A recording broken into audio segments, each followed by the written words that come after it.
Jake Miller was not expecting company when the alarm started screaming at 2 in the morning.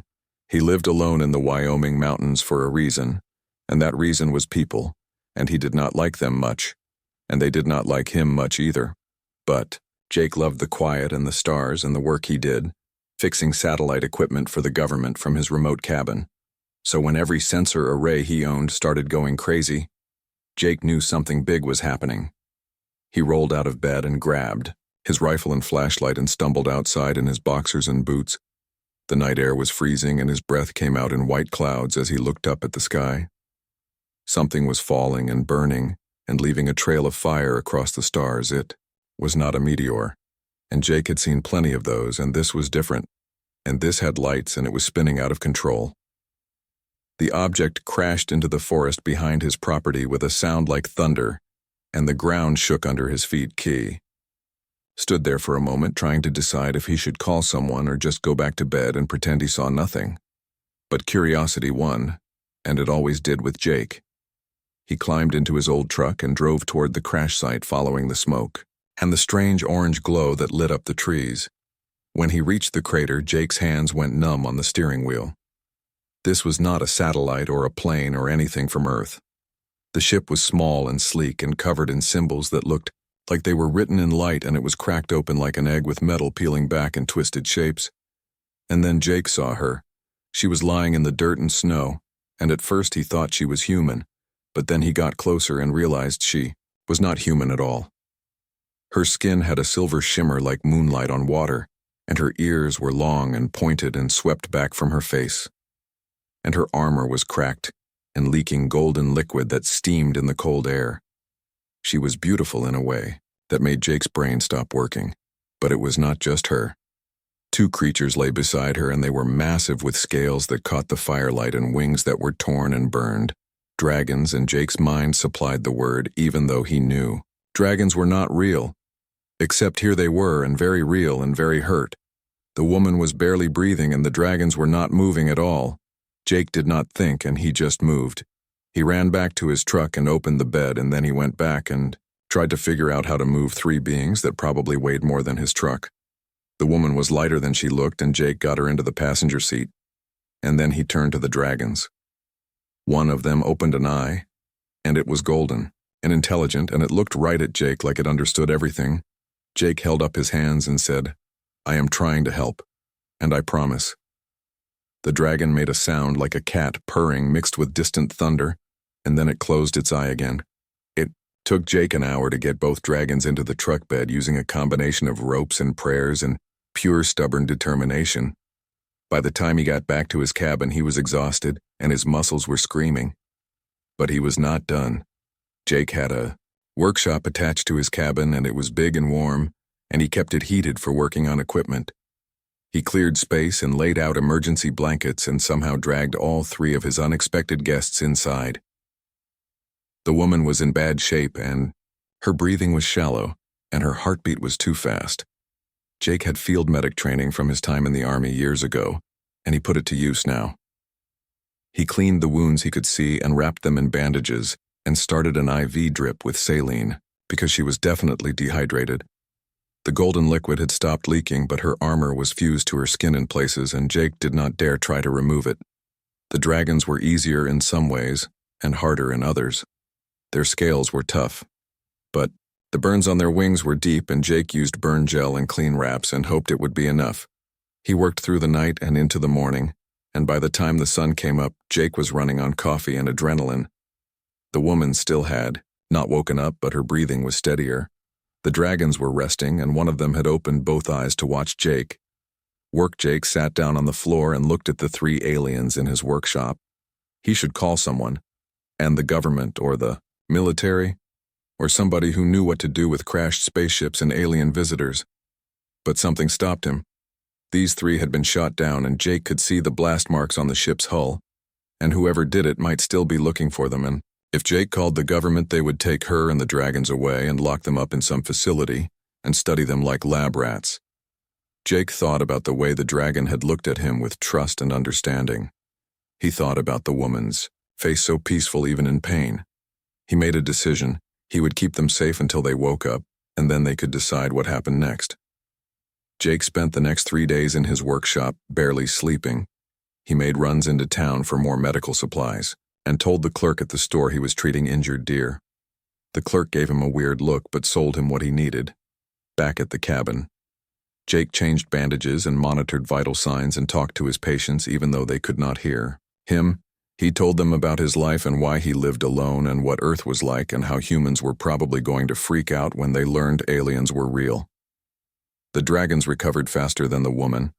On the second day they were both awake and moving around carefully testing their injured wings. Jake brought them raw meat from his freezer and they ate it gratefully. They did not try to hurt him, and in fact, they seemed to understand he was helping. The smaller dragon with dark red scales rubbed its head against Jake's shoulder like a cat. Jake laughed and scratched behind its horns and said, "You are just a big lizard cat, are you not?" The dragon made that purring thunder sound again. On the third night, Jake fell asleep in his chair next to the woman's makeshift bed. He woke up to find a hand gripping his wrist with strength that could break bone. The woman was awake and her eyes were open, and they were violet and fierce and terrified. She said something in a language that sounded like music and wind chimes and distant storms. Jake kept his voice calm and gentle and said, "I do not understand, but you are safe, and I promise you are safe here."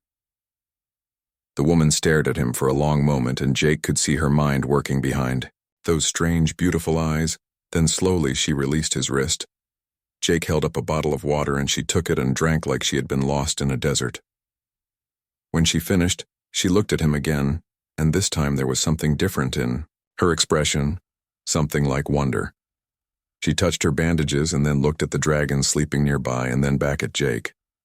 She said something else in her language, and Jake shook his head. She frowned, and then pointed at herself and said something that sounded like it had too many syllables for one word. Jake tried to repeat it and failed badly. The woman almost smiled, and then she said something shorter that sounded like Luna.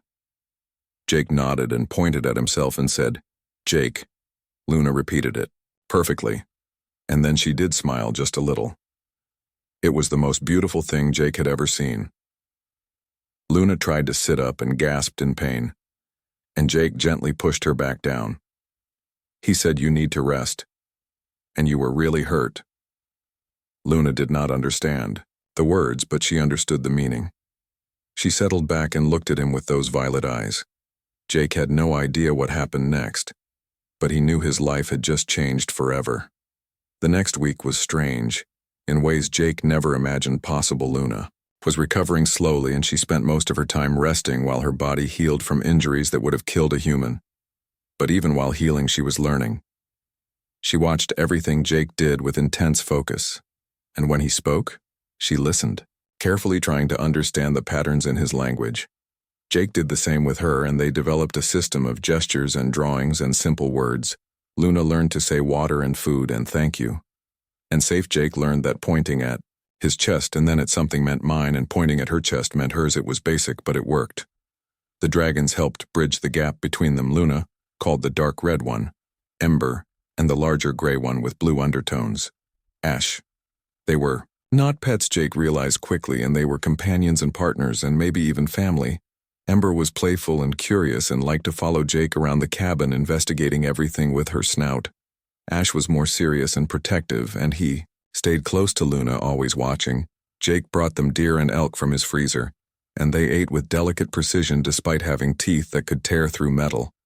One morning, Jake was making coffee when Luna appeared in the doorway of the workshop. She had been sleeping in there because it was warm and had space for the dragons. But now she was standing on her own and walking slowly into the main cabin.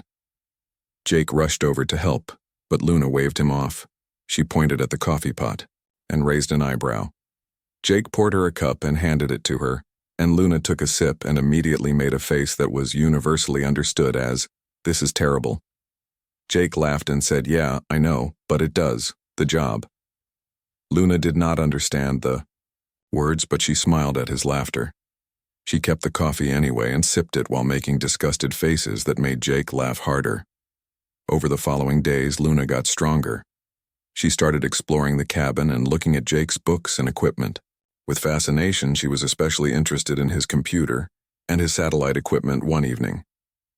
Jake found her examining his radio array with intense concentration. He showed her how it worked, and Luna's eyes lit up with understanding. She pointed at the radio and then at the sky, and made a gesture like something flying away. Jake understood. "And you want to contact your people?" Luna nodded, and then she touched the radio and shook her head sadly. Jake realized her ship's communications must be damaged beyond what she could fix with what was available. But maybe together they could build something. Jake gestured for Luna to follow him, and he took her to his workshop where he kept boxes of salvaged electronics and parts. Luna's face transformed when she saw it. She dove into the boxes like a kid on Christmas morning, pulling out circuit boards and wires and components. For the first time since the crash, Luna looked truly happy. They worked together every evening after that. Luna would sketch out designs using symbols Jake did not recognize, and he would translate them into human engineering. She showed him technology that was decades beyond anything Earth had, and Jake showed her how to make it work with the limited materials they had. It was during one of these sessions that Jake learned Luna was not just any alien. She was drawing something, and Jake thought it was another circuit design, but then he realized it was a picture. It showed Luna standing in front of thousands of people who looked like her, and all of them were bowing. Jake pointed at the picture, and then at Luna, with a question in his eyes. Luna touched her chest and said a word that sounded like Queen. Jake's eyes went wide. "And you are a queen." Luna nodded, and then she pointed at the sky and made a gesture of fighting and explosions. She showed him drawings of ships attacking her vessel and her escape pod failing and crashing. Jake understood, and she had been fleeing from enemies when she crashed on Earth. He pointed at her and then at himself and made a gesture of protection. Luna's expression softened, and she touched his hand gently. She said something in her language that Jake did not understand, but the meaning was clear. "Thank you." That night, Jake could not sleep. He kept thinking about the fact that he had an alien queen and 2 dragons living in his cabin. Somewhere out there, Luna's people were probably looking for her, and somewhere else her enemies might be looking too. Jake should be terrified, but instead he felt something else. He felt needed, and like what he was doing mattered in a way his satellite repair work never had. The next morning, Jake woke to find Ember curled up at the foot of his bed. The dragon had somehow opened his bedroom door and decided to sleep there. Jake scratched her head, and Ember made that happy, purring sound. Luna appeared in the doorway and smiled at the sight. She said something. "That sounded like Ember likes you." Jake said, "I like her too," and even though Luna did not understand all the words, she understood the meaning. Luna sat on the edge of Jake's bed, and for a moment, they just looked at each other. Jake noticed details he had missed before, and the way Luna's silver skin caught the morning light and the small scar above her left eyebrow, and the way her eyes were not just violet but had flecks of gold in them. Luna reached out and touched the scar on Jake's shoulder, from his army days. She traced it gently and looked at him with a question. Jake pointed at himself and made a gesture of fighting, and then pointed at the scar. Luna understood, and she touched her own scars and nodded. They were both warriors in their own ways. Luna said something and pointed at Jake and then at herself and then made a gesture of working together. Jake nodded. "And yeah, we are a team now." Over the next few days, their communication improved rapidly. Luna was brilliant at languages, and she picked up English faster than seemed possible. Soon they were having actual conversations, and even if Luna's grammar was not perfect and her accent was strange, Jake understood her. Luna told him about her people. The Silvari. They were an ancient race who valued knowledge and honor in art. They had been exploring the galaxy for thousands of years, making friends and allies. But then the Kresh came. The Kresh were conquerors, and they wanted to rule everything and enslave everyone. The Silvari fought back. But the Kresh were winning. Luna had been traveling to meet potential allies when her ship was ambushed. Her fleet thought she was dead. Jake asked why she did not tell them she was alive. Luna looked sad and said, "My communicator is broken, and I cannot reach them, and not from here." Jake squeezed her hand, "And we will fix it, and I promise." Luna smiled, but it did not reach her eyes. She said, "Even if we do fix it, they will want me to come back and to lead the war." Jake's chest tightened, and, "Do you want to go back?" Luna was quiet for a long time. Finally, she said, "I have a duty to my people." But that was not an answer. and Jake knew it. That night, as Jake lay in bed with Ember snoring at his feet, he realized something terrifying. He was falling for an alien queen who would eventually leave, and there was nothing he could do to stop it. In the workshop, Luna stared at the half-finished communicator. She could feel her strength returning, and soon she would be fully healed. Soon she would have to make a choice. Return to her people in the endless war or stay here with the strange human who saved her life and asked for nothing in return. Luna looked at Ash sleeping nearby and whispered, "What do I do?" Ash opened one golden eye and looked at her. Dragons did not answer questions with words, but somehow Luna knew what he was telling her. Follow your heart. The problem was, Luna's heart was pulling her in two directions at once. 3 weeks after the crash, Luna and Jake finally completed the communicator. It was a strange hybrid of Sylvari technology and human engineering, held together with what Luna called creative problem-solving and what Jake called duct tape and hope. They tested it on a clear night when the stars were bright and the air was cold enough to see their breath. Luna's hands shook as she activated the device. For a long moment there was nothing but static. Then a voice came through, speaking in Luna's language and sharp and demanding. Luna responded quickly, and Jake heard relief and joy and command in her voice even though he did not understand the words. The conversation lasted 20 minutes.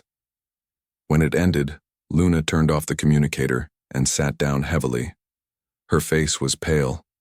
Jake sat beside her and asked, "What did they say?" Luna took a deep breath, "And they thought I was dead. And my second in command has been leading the fleet, and they are losing Jake and badly."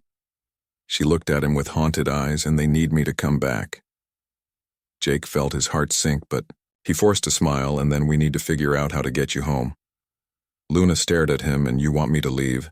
Jake said, "I want you to be where you need to be." That was not the same thing, and they both knew it. Luna grabbed his hand, "And what if I do not want to go?" Jake looked at their joined hands, "And you are a queen and your people need you. And I am just some guy who fixes satellites." Luna's eyes flashed with anger. "And you are not just some guy, and you saved my life and Ash's life and Ember's life when you did not have to." Jake said anyone would have done the same. Luna laughed bitterly, "And no, they would not, and most species would have left us to die, or captured us or sold us to the highest bidder." She squeezed his hand tighter. "And you did not even know who I was, and you just helped because it was right. That is not common in the galaxy, Jake, and that is rare and precious." Jake did not know what to say to that. They sat in silence while Ember and Ash watched from across the workshop. Finally, Luna said, "I told them I need 2 more weeks to recover before they extract me." It was a lie, and Luna was almost fully healed. But Jake did not call her out on it. He just nodded and said, "Okay." And 2 weeks, those 2 weeks were the happiest and saddest of Jake's life. Luna stopped treating the cabin like a temporary shelter and started treating it like home. She cooked meals using ingredients from Jake's pantry combined with techniques from her world. The results were strange but delicious. She reorganized his workshop to be more efficient and showed him maintenance tricks for his equipment that cut his work time in half. She sat with him on the porch every evening, and they watched the sunset together while Ember and Ash played in the snow. They talked about everything, and Luna's childhood on her homeworld, and Jake's time in the army and why he chose to live alone, and what Luna's responsibilities as queen actually meant. Luna told him about the weight of leading millions of people during wartime. Jake told her about the weight of survivor's guilt from losing his squad in combat. They understood each other in ways that surprised them both. One night, Jake was teaching Luna how to play poker using spare nuts and bolts as chips. Luna was terrible at bluffing, and her face showed every card she held. Jake was laughing at her frustrated expression when Luna suddenly leaned across the table and kissed him. Jake froze in shock. Luna pulled back, looking uncertain. "And sorry, I thought, and you seemed..." Jake cut her off by standing up and walking around the table and cupping her face and kissing her properly. It was like coming home and like finding something he did not know he was missing. When they finally broke apart, Luna was smiling, and Jake was grinning like an idiot. Ember made a happy chirping sound, and Ash snorted like he was saying finally. The next few days existed in a bubble outside of time. Jake and Luna did not talk about her leaving. They just existed together and working on projects, and taking walks in the mountains and stealing kisses when they thought the dragons were not watching. The dragons were always watching. Jake learned that Luna laughed at terrible jokes and that she sang in the shower in a language that made his heart ache. Luna learned that Jake made breakfast while barely awake and that he talked to his equipment when it was not working, and that he was secretly afraid of spiders despite being completely calm around dragons. They fit together in a way that should not have worked but did. But reality could not be ignored forever. On the 13th day, Luna's communicator received a message. Her fleet had arrived in Earth's solar system. They would be here in 2 days to extract her. Luna told Jake while they were sitting on the porch watching stars. Jake did not say anything for a long time. Finally, he asked, "What happens now?" Luna said, "I have to go back and lead my people and try to win a war. We are losing." Jake nodded, "And what about us?" Luna's eyes filled with tears, "And I do not know." Jake stood up and walked to the edge of the porch. He looked out at the mountains that had been his home for 5 years. Then he turned back to Luna, "And come with you." Luna's mouth fell open, and what Jake said, "You need allies, right? And your people need help." Luna nodded slowly. Jake continued, "And what if Earth could be that ally? And what if I came with you and showed your people what humans can do?" Luna stood up, and Jake, "You do not understand, and it is dangerous, and the Kresh are brutal. And I could not live with myself if something happened to you." Jake walked back to her and took both her hands. "And Luna, I spent 5 years hiding in these mountains because I was afraid of connecting with people again. You changed that. You made me remember what it is like to care about something bigger than myself. I am not letting you go without a fight." Luna was crying now. "And you would leave your world for me." Jake smiled, "And you crashed into my forest and bled on my floor and made friends with my one chair. I think that makes you stuck with me." Luna laughed through her tears and kissed him. When they pulled apart, she said, "You are insane." Jake grinned. "And you are a queen with pet dragons who drinks terrible coffee, and I think we are both insane." Luna rested her forehead against his. "And what will your people say when you leave with aliens?" Jake shrugged.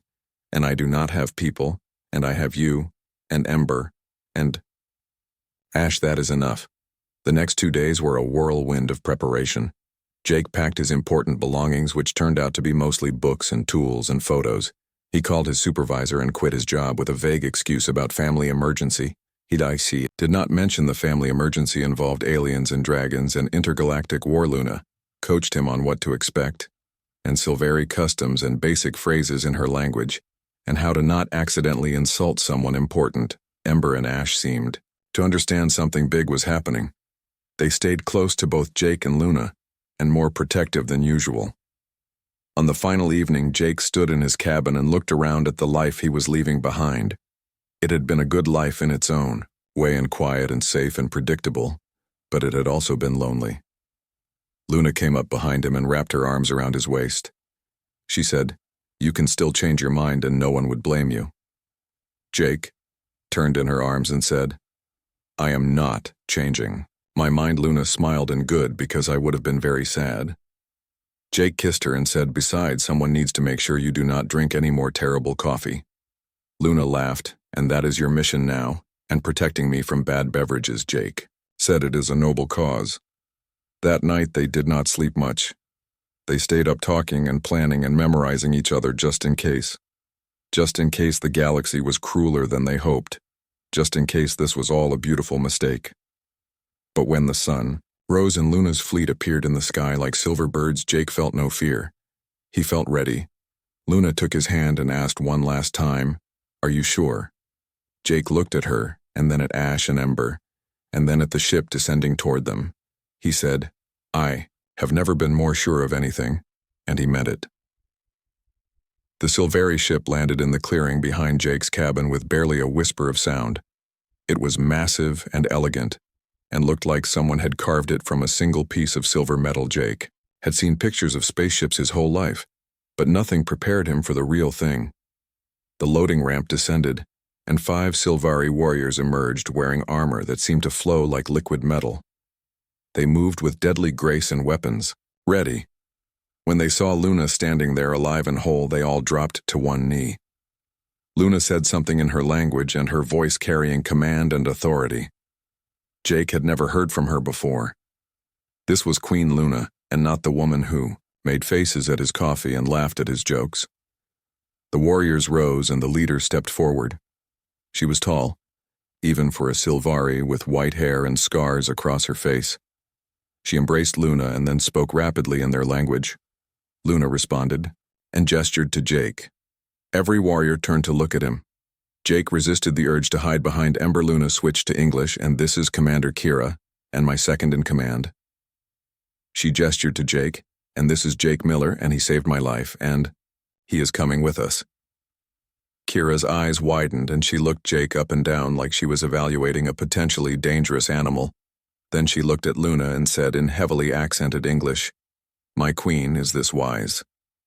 Luna's expression hardened, and I have made my decision. Kira bowed her head, but Jake saw doubt in her eyes. The other warriors looked even more skeptical. One of them said something in Sylvari, and his tone making it clear he was not happy. Luna's response was sharp and final. The warrior fell, silent, but his hand stayed near his weapon. Jake was starting to realize this might be more complicated than he thought. They loaded onto the ship, and Ember and Ash bounded up the ramp ahead of everyone, clearly happy to be going home. Jake followed, with his backpack of belongings feeling very small and very human. The interior of the ship was beautiful. Everything curved and flowed, and the walls seemed to glow with soft light. There were symbols everywhere that Jake could not read and sounds he could not identify. Luna led him through corridors while crew members stopped and stared. Some looked relieved to see their queen alive. Others looked horrified that she had brought a human aboard. Luna took Jake to what she called the command quarters. It was a large room with windows that showed the Earth falling away as they left orbit. Jake pressed his hand against the glass and watched his home planet shrink. He thought he should feel sad or scared, but instead he felt excited. Luna came up beside him and placed her hand next to his. She said, "Welcome to the Star Weaver." Jake smiled, and it is beautiful. Luna looked around the room and said, "This was my mother's ship before me and her mother's before that. It has carried Sylvari queens for 5 generations." The weight of that history settled over Jake. He was standing in a place of legacy and of royalty and of power beyond anything he understood. And Luna wanted him here anyway. Kira entered without knocking, and her expression grim. She spoke to Luna in rapid. Silvery Luna's face grew serious, and she nodded. Kira left, and Luna turned to Jake. She said, "The council wants to meet you." And now Jake swallowed hard, and that does not sound good. Luna touched his face gently, and "Just be yourself. And that is all I ask." The council chamber was intimidating. Sylvari sat in a half circle, and all of them ancient and powerful and radiating authority. Luna stood before them with Jake at her side. She spoke in Sylvari for several minutes, and Jake caught his name mentioned multiple times. When she finished, an elderly male with silver markings on his face leaned forward. He spoke in English, and his voice like gravel. "You are the human who saved our queen." Jake nodded, and "Yes, sir." The counselor's eyes narrowed, and "Why?" Jake blinked, "And what? Why did you save her, and what did you hope to gain?" Jake understood now, and they thought he had an angle and a plan. He said, "I did not hope to gain anything, and she was hurt, and her dragons were hurt, and I helped. Because that is what you do when someone needs help." Another counselor and this one female laughed bitterly. She said, "In our experience, humans do not do anything without expecting payment." Jake felt anger spark in his chest. He said, "Then you have been meeting the wrong humans." The room went silent. Luna tensed beside him. The male counselor said, "You speak boldly for someone who stands before the rulers of the Sylvari." Jake knew he should back down and apologize and play it safe. But he was tired of being looked at like he was a problem. So he said, "With respect, counselors, I did not ask to be here, and your queen invited me. And if you have a problem with humans, then your problem is with her judgment, not with me." Several counselors gasped. Luna grabbed his arm, and Jake whispered, urgently in English, "Be careful." But the elderly male counselor did something unexpected. He smiled. He said, "You have courage, human and foolish courage, but courage nonetheless." He looked at Luna. And perhaps there is more to this one than we assumed. Another counselor and younger with green markings said courage alone does not win wars. What can one human possibly offer? Us Luna started to answer, but Jake spoke first. He said, I do not know yet, but I know humans are good at adapting and at surviving, and at finding solutions when there should not be any. My species went from living in caves to walking on our moon in less than 10,000 years. We built civilizations and destroyed them and built them again. We are stubborn and creative, and we do not give up. Maybe that is what you need. The council members looked at each other. The female counselor who had laughed earlier said pretty words, but words do not stop. Kresh worships. Jake said no, but tactics do, and strategies do, and new perspectives. Do you have been fighting this war for how long? Luna answered, 3 generations, Jake said. And you are losing, and maybe it is time to try something different. The room erupted in argument. Half the council seemed offended, and the other half seemed intrigued. The elderly male counselor raised his hand and silence fell. He said, the human makes a point we cannot ignore. We have thrown our traditional tactics against the Kresh for decades, with diminishing returns. Perhaps fresh eyes could see what we have missed. He looked at Jake, and you will be tested, human, and if you prove useful, you may stay, and if you prove a liability, you will be returned to your world. Jake nodded, and that is. Fair Luna let out a breath she had been holding. The council dismissed them, and as they left, Jake heard the counselors arguing in Silveri in the corridor. Luna grabbed Jake and kissed him hard. When she pulled back, she said that was either very brave or very stupid. Jake grinned, and probably both.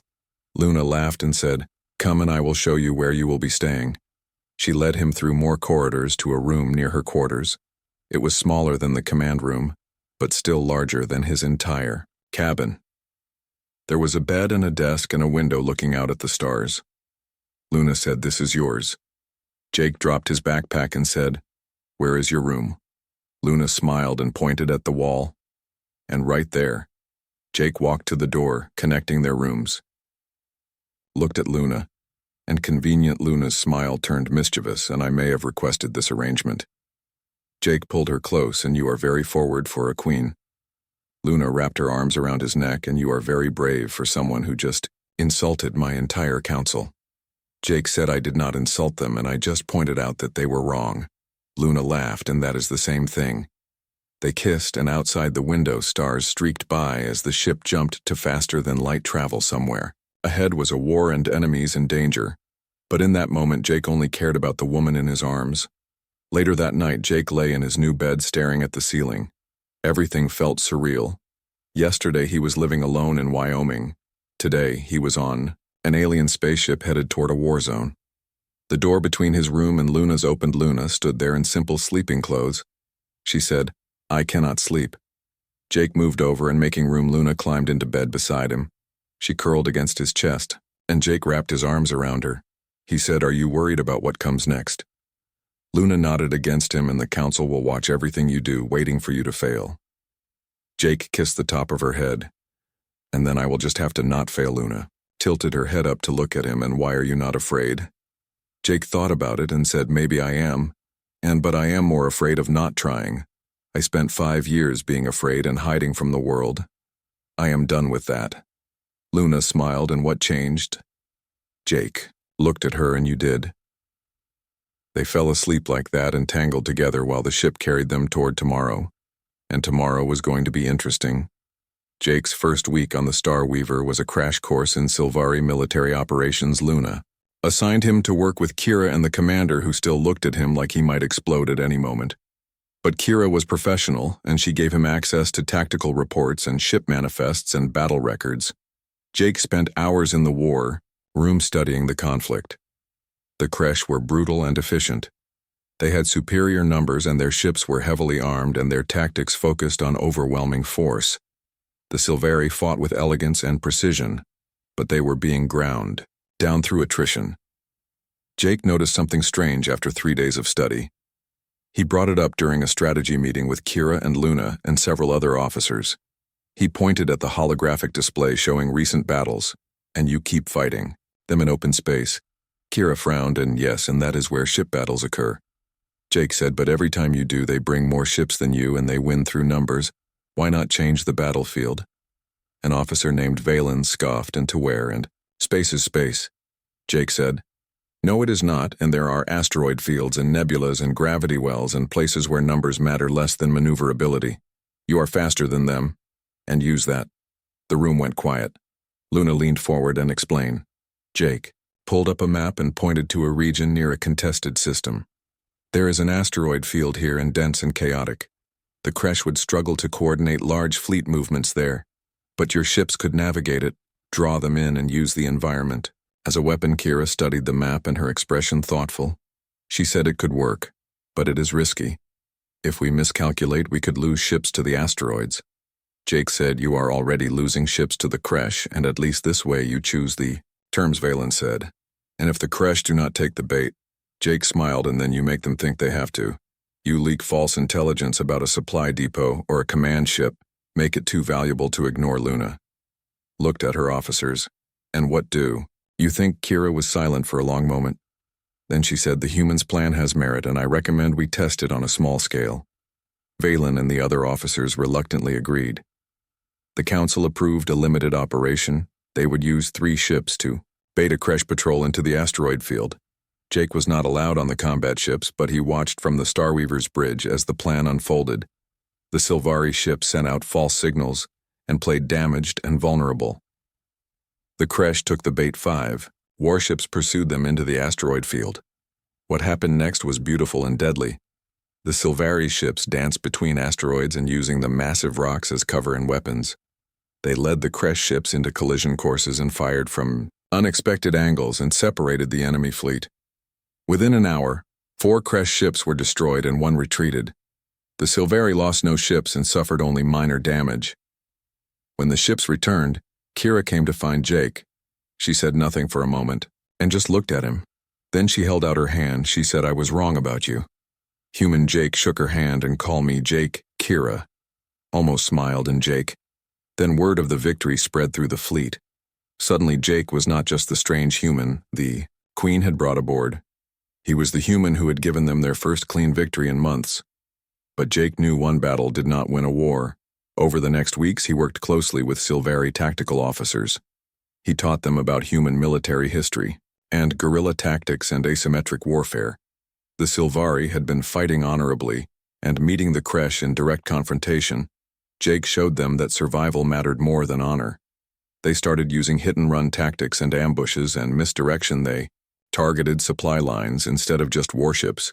They made the Kresh spread thin, trying to defend everything. The tide of the war began to shift. It was subtle at first, but the Silvari stopped losing ground. Then they started taking back territory. The council called Jake before them again. This time their expressions were different and respectful and maybe even grateful. The elderly counselor said, you have proven your worth. Human and Jake, your tactics have saved countless lives. Jake nodded and thanked you, but this is just buying time. The Kresh still have more ships and more resources, and eventually numbers will win. The female counselor who had doubted him asked, what do you suggest? Jake took a breath. And you need more allies, and you need Earth. The room erupted in noise. Valen stood, and Earth is a primitive world, and they barely have space travel. And what could they offer? Jake said, ingenuity and numbers and perspective. Humans have 7 billion people, and we have factories and resources, and most importantly, we have experience fighting against impossible odds. Plus, if Earth joins the fight, other species might too, and no one wants to be conquered by the Kresh. Luna said, Jake is right, and I have been thinking the same. We need to approach Earth's leaders, Kira added, and if they refuse, Jake said, then they refuse, but I think once they understand the threat, they will want to help. Nobody wants the Kresh coming to their system. The council debated for hours. Finally, they voted. It was close, but they agreed to send a delegation to Earth. Luna would lead it, and naturally, and Jake would come as the human representative who could speak to his people.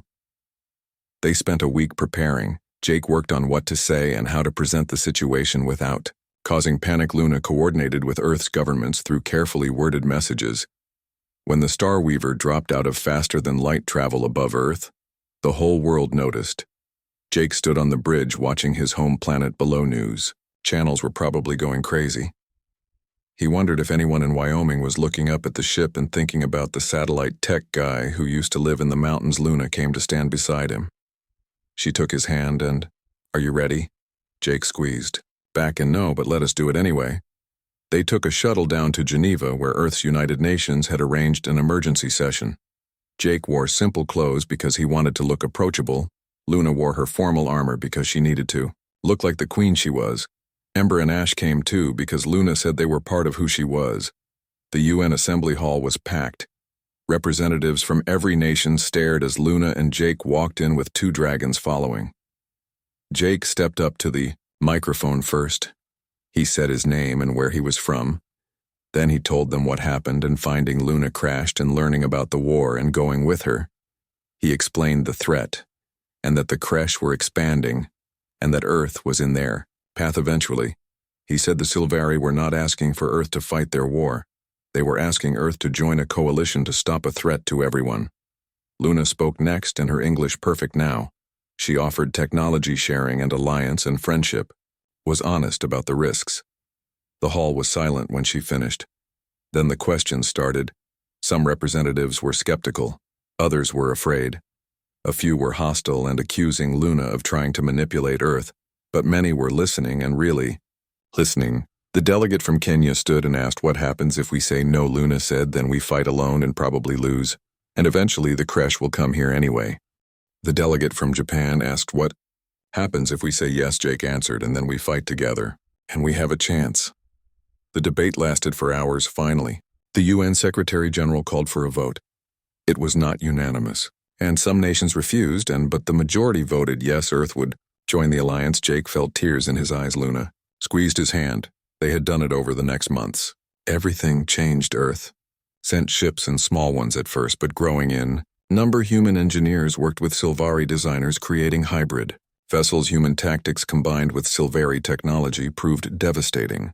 To the Kresh, more importantly, other species saw Earth and the Silvari working together. They joined to what had been a losing war, became a coalition. The Kresh suddenly faced not just the Silvari but dozens of species united. They began to retreat. The war was far from over, but for the first time there was hope. Jake stood in Luna's quarters on the Star Weaver looking out at a fleet that now included ships from 6 different species. Luna came up behind him and wrapped her arms around his waist. She said, "You did this and you brought everyone together." Jake shook his head. "And we did this." Luna smiled against his shoulder. "And do you regret it and leaving Earth and coming with me?" Jake turned. In her arms he said, "I regret nothing, and especially not you." Luna kissed him and then said, "Come, and there is something I want to show you." She led him to her personal quarters. Jake had been there many times, but now he noticed something different. His books were on her shelves, his tools were on her desk, his jacket hung next to her armor. Luna said, "I had your things moved. This is not my quarters anymore." She looked at him with those beautiful violet eyes. "And it is ours." Jake felt his heart swell. He pulled her close and whispered, "Our quarters and our war and our future." Luna smiled, "And yes, and all of it ours." Outside the window, stars streaked by as the fleet moved to the next battle. Inside, 2 people from different worlds held each other, and somewhere between the stars and the war and the impossible odds they had found something neither expected. They had found home.